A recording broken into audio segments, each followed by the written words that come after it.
12세기와 13세기에 걸쳐서 살았던 이탈리아의 수학자 레오나르도 피보나치가 1202년에 제시한 특이한 수열을 공부해 보겠습니다. 토끼가 달나라에 가서 살면 번식 규칙이 특이해집니다. 어른 토끼 한 쌍은 매달 아기 토끼 암수 한 쌍씩 낳습니다.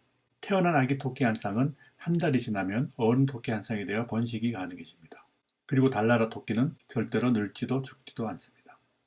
갓 태어난 아기 토끼 암수 한 쌍이 달나라에 정착하여 번식을 시작하면 1년 뒤에 토끼 가족은 몇 쌍이 될까요? 불어나는 토끼 가족의 규모를 월별로 따져보았습니다. 이 그림에서 작은 토끼 모양은 아기 토끼 한 쌍을 나타내고 큰 토끼 모양은 어른 토끼 한 쌍을 나타냅니다.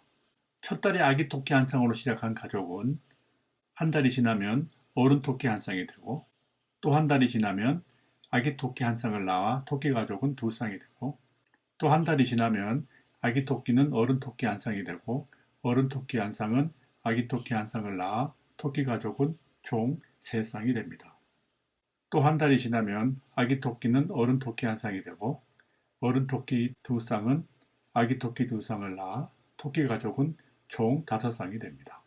또 한 달이 지나면 어른 토끼 세 쌍이 아기 토끼 세 쌍을 낳고 아기 토끼 두 쌍은 어른 토끼가 되어 토끼 가족은 총 8쌍으로 늘어납니다. 6개월이 지났지만 토끼 가족의 규모는 그리 커지지는 않았습니다. 그런데 그 이후에는 번식률이 점점 가파르게 올라가서 1년이 지나면 토끼 가족의 규모가 꽤 커집니다. 이 표는 토끼 가족의 규모를 월별로 정리한 표입니다. 1년이 지난 후 토끼 가족의 개체 수는 아기 토끼 55쌍과 어른 토끼 89쌍을 합쳐서 총 144쌍이 되었습니다. 그러면 세월이 더 흘러 5년이 지나면 토끼 가족의 규모는 얼마나 될까요? 식을 만들어 계산해 보겠습니다. 번째 달에 아기 토끼 쌍의 수를 버니 아이, 어른 토끼 쌍의 수를 레비 아이, 그리고 총 토끼 가족의 쌍의 수를 피브 아이라고 하겠습니다. 번째 달에 총 토끼 쌍의 수는 번째 달에 어른 토끼 쌍의 수와 번째 달에 아기 토끼 쌍의 수를 더한 것과 같습니다. 그런데 어른 토끼 개체 수는 지난달의 아기 토끼가 한 달이 지나면 어른 토끼가 되므로 지난달의 전체 토끼 쌍의 수와 같습니다. 그리고 이번 달의 아기 토끼 개체 수는 지난달의 전체 토끼 쌍의 수와 같습니다. 왜냐하면 지난달의 전체 토끼가 지난달에 모두 어른 토끼가 되어 이달에 모두 아기 토끼를 한 쌍씩 낳았기 때문입니다. 결국 이달의 토끼 개체 수는 이달의 어른 토끼 개체 수와 이달의 아기 토끼 개체 수를 더하는 대신 지난달의 전체 토끼 개체 수와 지지난달의 전체 토끼 개체 수를 더하여 계산할 수 있습니다. 따라서 이와 같은 제기식이 성립합니다. 다시 말해서 1년 후 전체 토끼 쌍의 수는 어른 토끼 쌍의 수와 아기 토끼 쌍의 수를 더한 것과 같은데 이번 달의 어른 토끼 쌍의 수는 지난달의 전체 토끼 쌍의 수와 같고 이번 달의 아기 토끼 쌍의 수는 지난달의 전체 토끼 쌍의 수와 같으므로 결국 이번 달의 전체 토끼 쌍의 수는 지난달의 전체 토끼 쌍의 수와 지난달의 전체 토끼 쌍의 수를 더한 것과 같습니다. 이 제기식을 적용하여 만든 시퀀스를 피보나치 수열 또는 피보나치 시퀀스라고 합니다. 피보나치 수열의 n번째 수를 계산하는 식을 제기식으로 세워보면 이와 같습니다. 피보나치 수열의 0번째 수는 0이고 첫 번째 수는 1입니다. 그 다음부터는 이 제기식을 적용하여 구할 수 있습니다. 이 제기식은 파이썬 제기함수로 이와 같이 작성할 수 있습니다. n이 1보다 큰 경우가 반복 조건으로 제기식을 적용하고 그렇지 않고 n이 0이나 1인 경우에는 n을 그대로 리턴합니다. 그러면 이 함수로 피보나치 수를 어떻게 계산하는지 fib5를 호출하여 실행 추적을 해보겠습니다. fib5를 호출하면 fib4를 제기 호출합니다. 그러면 이어서 fib3을 제기 호출합니다. 이어서 fib2를 제기 호출합니다. 이어서 fib2를 제기 호출하여 1이 종료 조건을 만족하므로 1을 리턴합니다. 남은 fib0을 제기 호출하면 0이 종료 조건을 만족하므로 0을 리턴합니다. 1과 0을 더하여 1이 되고요. fib1을 호출하면 1을 리턴하고요. 1과 1을 더하여 2가 되고요. 그리고 남은 fib2를 제기 호출하고 이어서 fib1을 호출하면 1을 리턴하고요. 남은 fib0을 호출하면 0을 리턴합니다. 1과 0을 더하여 1이 되고요. 2와 1을 더하여 3이 되고요. 이어서 남은 fib3을 제기 호출하고 이어서 fib2를 재기호출하고 이어서 fib1을 재기호출하면 1을 리턴하고요. 남은 fib0을 호출하여 0을 리턴합니다. 1과 0을 더하여 1이 되고요. 그리고 남은 fib2를 호출하면 1을 리턴하고요. 1과 1을 더하여 2가 되고 이어서 3과 2를 더하여 5가 됩니다. 그러면 이 함수를 실제로 실행해 보겠습니다. 두 경우 모두 눈 깜짝할 사이에 계산하여 답을 내줍니다.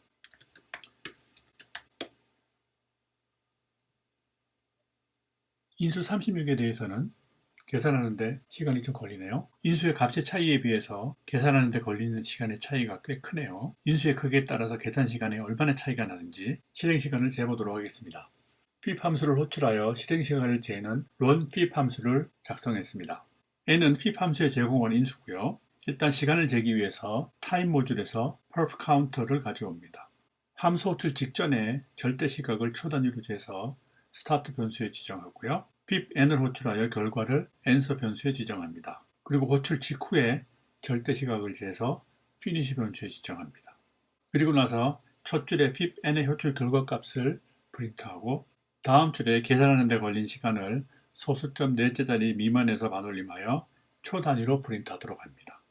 인수가 각각 12, 24, 36, 48인 경우 fib 함수를 실행하는 데 걸리는 시간을 각각 재보도록 하겠습니다.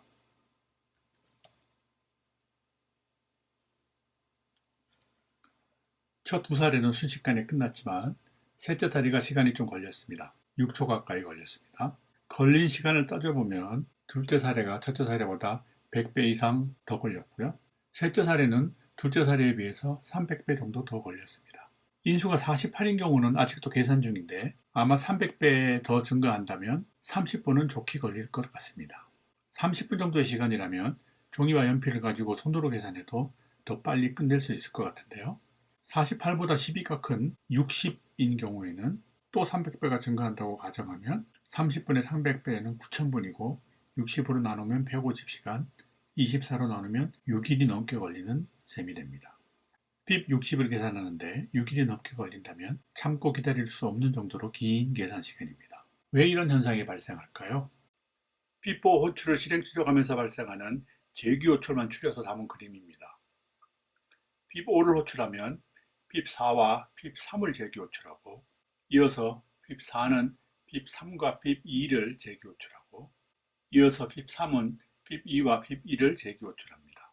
이와 같이 인수가 2 이상인 재규 호출은 이어서 재규 호출을 두 번씩 다시 하게 되니까 그림에서 보는 바와 같이 재규 호출을 나타내는 가지가 두 갈래로 뻗어나갑니다. 재규 호출이 이어지는 구조가 나무가지 뻗어나가는 모양과 흡사하죠. 그래서 이를 트리 재기라고 부릅니다.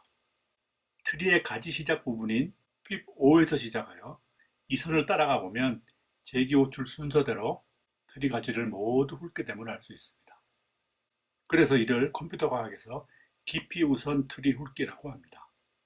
이 재규 호출 트리에서 가지가 두 갈래로 뻗어나가는 걸 잘 관찰해 보면 재규 호출의 횟수를 얼추 따져볼 수 있습니다. fib_n을 호출하면 재규 호출을 두 번 하고 그 호출은 다시 각각 재규 호출을 두 번씩 하여 도합 2의 2승, 즉 4번을 추가 호출하고 4번을 각 호출이 다시 재규 호출을 두 번씩 하여 도합 8번을 추가 호출하고 또 각 호출이 다시 재규 호출을 두 번씩 하여 도합 16번을 추가 호출하고 이런 식으로 재규 호출의 횟수가 2배씩 계속 누적이 됩니다. 48번째 재규 호출을 한다면 호출 횟수가 2의 48승이 되어 280조 번이 넘게 됩니다. 인수값 n의 증가에 비해서 호출 횟수가 2의 n승에 비례하여 기하급수적으로 증가하기 때문에 인수의 값이 증가하는 폭에 비해서 실행 시간이 훨씬 가파르게 증가하여 계산하는 데 시간이 오래 걸리는 것입니다. 그럼 희망이 없는 걸까요? 그런데 이 재규 호출 트리를 잘 관찰해 보면 같은 인수의 재규 호출이 여러 있음을 알 수 있습니다. 인수가 같으면 계산 결과도 같으니 계산을 한 번만 해도 충분한데 중복해서 하니 그만큼 시간을 낭비하는 것입니다. 그러면 얼마나 많이 중복할까요? n이 커짐에 따라 중복되는 동일 호출의 횟수도 따라서 기하급수적으로 증가하는 것 같으니 중복 계산만 피하면 희망이 있어 보이기도 합니다. 그러면 이제 중복 계산을 피하는 방법을 궁리해 보도록 하겠습니다. 다행히도 피보나치 수열 문제는 계산의 중복을 피하는 체계적인 방법이 있습니다. 인수를 줄여가면서 재기호출하는 대신 F0에서 시작하여 인수를 1씩 늘려가면서 목표로 하는 fibn까지 모두 계산하면 됩니다. 피보나치 수를 계산하려면 최소한 앞에 두 수의 피보나치 수가 필요하므로 이와 같이 피보나치 0, 피보나치 1을 각각 0과 1로 놓고 fib2에서부터 시작하여 인수를 1씩 늘려가면서 계산해 올라갑니다.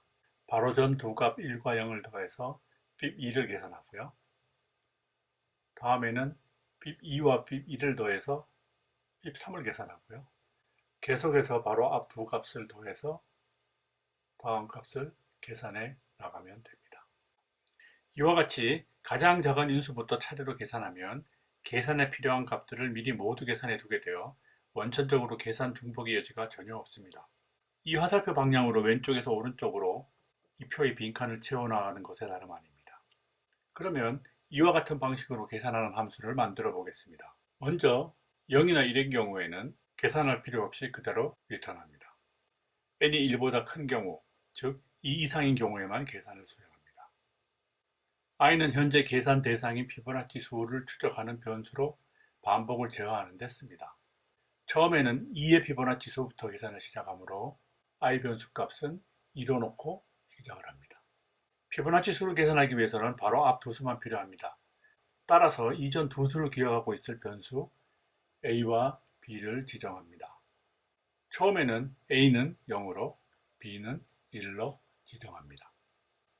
2의 피보나치 수는 a와 b를 더해서 1이 됩니다. 그러면 다음 피보나치 수를 구해야 하니까 i 변수 값을 1 증가시키고 a와 b 변수 값도 각각 최신의 두 값으로 갱신해 주어야 합니다.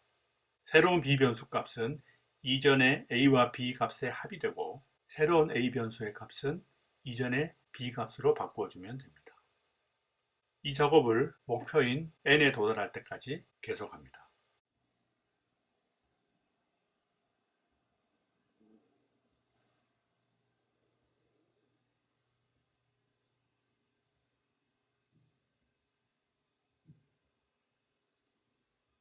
n이 12인 경우에 12의 피보나치 수를 구한 직후 i의 값이 13이 되니 반복 조건이 false가 되어 정규 조건을 만족하여 while loop을 빠져나옵니다. 그러면 이 순간 피보나치 수의 값은 변수 b에 저장이 되어 있으므로 b 값을 리턴하면 됩니다. 이와 같이 계산에 필요한 값을 아래에서부터 미리 계산하여 두고 추후 계산에 활용하는 방식으로 중복 계산을 원천적으로 배제시키는 문제를 풀이 방식을 표채워 풀기라고 합니다. 영어로는 다이내믹 프로그래밍이라고 하여 우리말로 직역하여 동적 계획법이라고도 널리 알려져 있습니다. 이번에는 새로 만든 함수의 실행 속도를 재서 이전 함수의 실행 속도와 비교해 보도록 하겠습니다. 이번에는 인수가 60의 경우까지 모두 순식간에 계산했습니다. 6일 이상이 걸릴 거라 예상했던 재기 버전에 비해서 놀랄 만한 개선입니다. 이제 인수를 얼마든지 늘려가면서 피보나치 수를 구할 수 있습니다.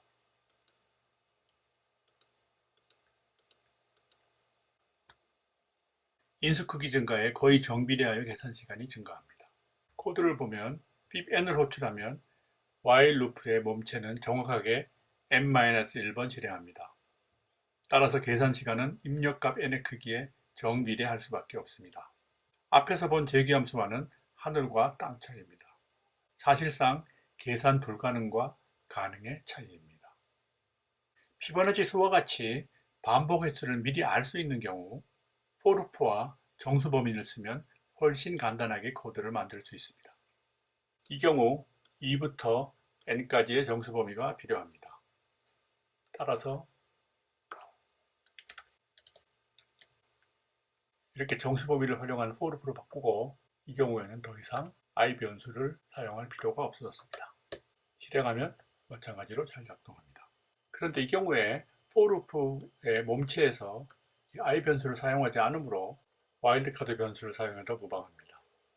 정수 범위를 가지고 반복을 제어하기 때문에 변수 i가 필요 없어서 코드가 훨씬 간결해졌습니다.